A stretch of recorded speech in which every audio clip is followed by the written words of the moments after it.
नमस्कार मित्रों, सारथी support YouTube channel पर आप तमाम मित्रों નું हार्दिक स्वागत है। तो આજના વિડીયોની અંદર ધોરણ 12 વિષય તત્વજ્ઞાન વિભાગ ઈ બોર્ડની પરીક્ષા માટેના 5 માર્ક્સના આઈએમપી ક્વેશ્ચન જોવાના છે। તો આ વિડીયોને સ્કીપ કર્યા વગર અંત સુધી જોતા રહેજો અને પીડીએફ તમારે ડાઉનલોડ કરવી હોય તો પીડીએફ છે એ તમે ડિસ્ક્રિપ્શનમાં આપણી વેબસાઇટની લિંક આપેલી છે ત્યાંથી ડાઉનલોડ કરી શકશો।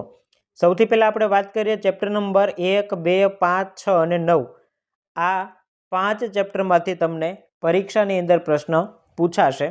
એમાંથી સૌથી પહેલાં આપણે ચેપ્ટર નંબર 1ના અગત્યના ક્વેશ્ચનની વાત કરીએ તો તાર્કિક સ્વરૂપ સમજાવી અને નિષેધનું લક્ષણ આપવાનું છે, પહેલો ક્વેશ્ચન છે। ત્યાર પછીનો ક્વેશ્ચન છે સત્યતા કોષ્ટક દ્વારા સત્યતા મૂલ્ય નક્કી કરવા માટેની પદ્ધતિની સમજૂતી આપો, ક્વેશ્ચન નંબર 2। ત્યારબાદ ક્વેશ્ચન નંબર 3 સમુચ્ચયનું તાર્કિક સ્વરૂપ સત્યતા કોષ્ટકની મદદથી સ્પષ્ટ કરો અને સમુચ્ચયનું લક્ષણ આપો।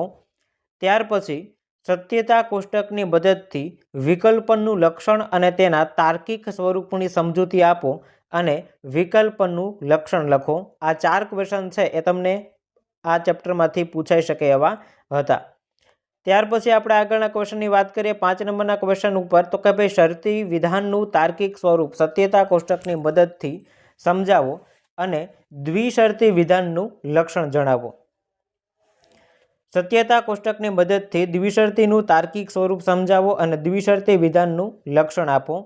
ત્યાર પછીનો ક્વેશ્ચન છે વિધાન માટેના રૂપની સમજૂતી આપો અને વિધાન માટેના સ્વવ્યાઘાતી રૂપની સમજૂતી આપો। આ જે ક્વેશ્ચન છે એ તમને પરીક્ષાની અંદર ચેપ્ટર નંબર 1માંથી પૂછાય એવા હતા।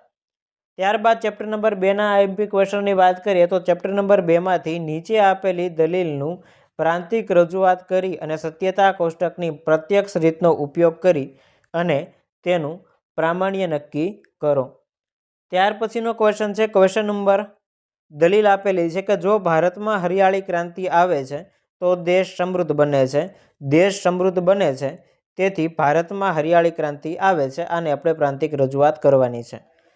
ત્યાર પછી નીચે આપેલી દલીલની પ્રાંતિક રજૂઆત કરી અને સત્યતા કોષ્ટકની પ્રત્યક્ષ રીતનો ઉપયોગ કરી તેનું પ્રામાણ્ય નક્કી કરો। દલીલ આપેલી છે જો તમે નિયમિત કસરત કરો છો તો તમારું મન પ્રફુલ્લિત રહે છે, જો તમારું મન પ્રફુલ્લિત રહે છે તો તમારું સ્વાસ્થ્ય સારું રહે છે, તેથી જો તમે નિયમિત કસરત કરો છો તો સ્વાસ્થ્ય સારું રહે।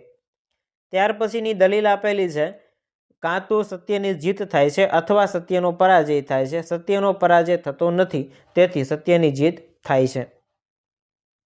બીજી એક દલીલ આપેલી છે જો હિરજી હસે છે તો રૂડકીને રીસ ચડે છે, રૂડકીને રીસ ચડતી નથી તેથી હરજી હસે છે।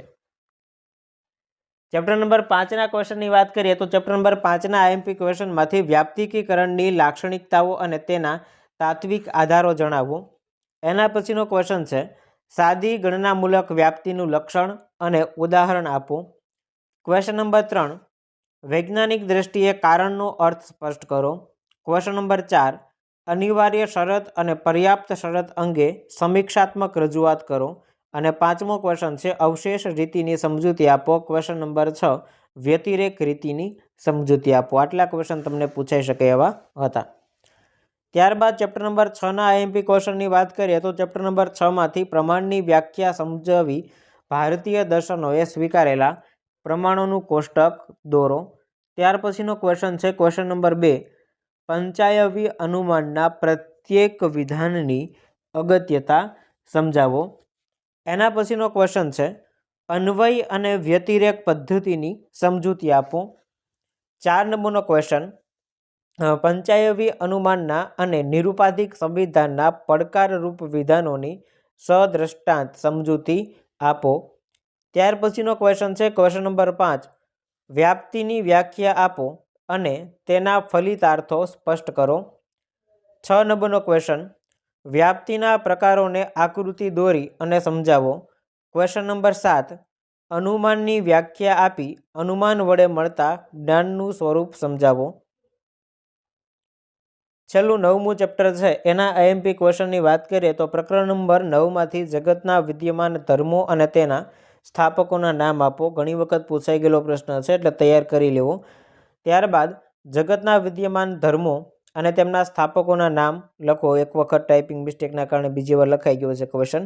ત્યારબાદ સર્વધર્મ સમભાવ વિશે સમજૂતી આપો. આ ક્વેશ્ચન પણ પૂછાઈ શકે એવો છે, અવારનવાર આવી ગયેલો છે. ત્યાર પછીનો ચોથો ક્વેશ્ચન છે, આચરવા યોગ્ય સદગુણો અને ટાળવા યોગ્ય દુર્ગુણો કયા કયા છે? સમજાવો. માનવીને માનવી બનાવનારું તત્વ ધર્મ છે. સમજાવો. ત્યારબાદ 6 નંબરનો ક્વેશ્ચન, ધર્મો અનેક હોવા છતાં હાદરૂપે કે તત્વરૂપે ધર્મો એક જ હોય છે. સમજાવો.